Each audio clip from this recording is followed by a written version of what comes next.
Uma hora de atraso e a sessão já começou com 5 questões de ordem apresentadas pelos senadores da base do governo. Um deles pedia que a sessão fosse suspensa até o Supremo Tribunal Federal decidir sobre o mandado de segurança apresentado pelo advogado-geral da União. José Eduardo Cardoso pediu que o Supremo anulasse o processo de impeachment, alegando desvio de poder do presidente afastado da Câmara, o deputado Eduardo Cunha. À 1 da tarde, o ministro Teori Zavascki negou o mandado de segurança. A essa altura, os primeiros senadores já discursavam.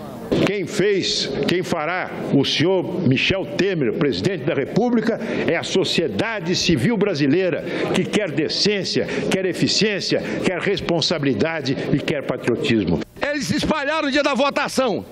Tchau, querida! Botaram aqui, tchau, querida! Pois é, tchau, querida, tchau à democracia, tchau às urnas e tchau à falta de respeito à Constituição brasileira. De discurso em discurso, os senadores iam vencendo o tempo e cristalizando o resultado da votação, que só viria mais tarde. Não houve acordo para reduzir os 15 minutos de fala de cada senador inscrito. A sessão foi suspensa 2 vezes para os senadores descansarem. Está suspensa a sessão e retomaremos os nossos trabalhos às 13h30. Quase às 7h30 da noite, quando começou o último bloco da sessão, apenas 22 senadores haviam subido à tribuna. Ainda faltava o discurso de 46 senadores. Quem defendeu o afastamento da presidente Dilma Rousseff falou de crise econômica, pedaladas fiscais e da dificuldade da presidente se relacionar com o Congresso Nacional. Não há mais como repactuar a governabilidade entre o atual governo e o Congresso Nacional. Infelizmente, este cabo de força criado entre a oposição e o governo está levando a nossa economia para uma perigosa recessão, que ameaça o setor produtivo e traz de volta a inflação e o desemprego.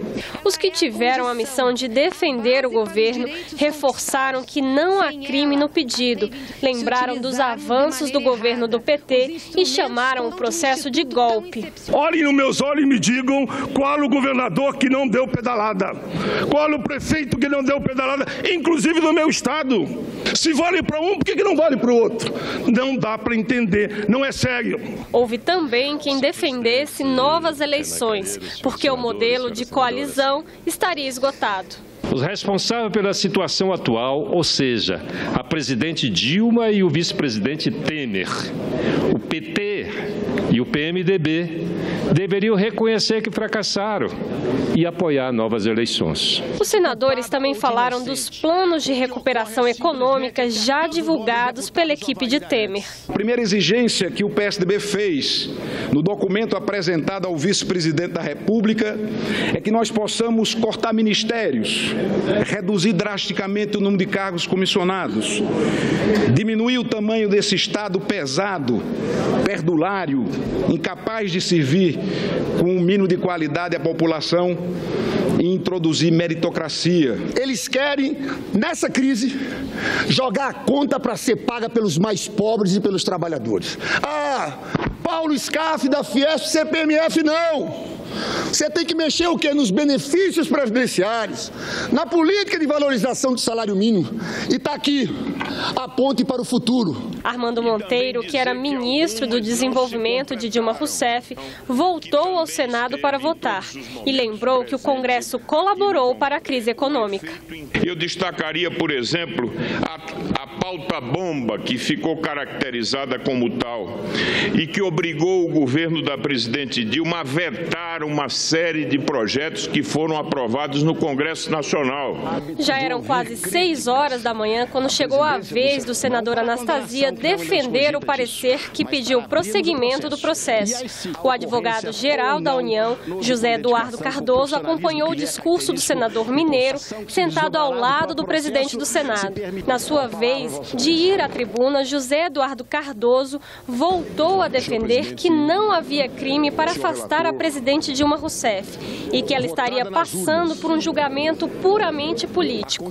Quando o advogado-geral da União terminou o discurso, o plenário já estava lotado. 78 senadores esperavam para votar. O presidente Renan abriu a votação e, em 2 minutos, estava definido o destino da presidente Dilma Rousseff. O parecer foi aprovado. 55 senadores votaram a favor da admissibilidade do processo de afastamento da presidente Dilma Rousseff. 22 senadores foram contra. Com esse resultado, está oficialmente aberto o processo de impeachment. Agora, a presidente deve se afastar do cargo por até 180 dias para fazer sua defesa. Aqui no plenário devem acontecer outras 2 votações. Uma delas para avaliar o parecer da denúncia, que vai ser elaborado pela Comissão Especial do Impeachment, e a outra votação é o julgamento propriamente dito. Essas 2 sessões devem ser presididas pelo presidente do Supremo Tribunal Federal.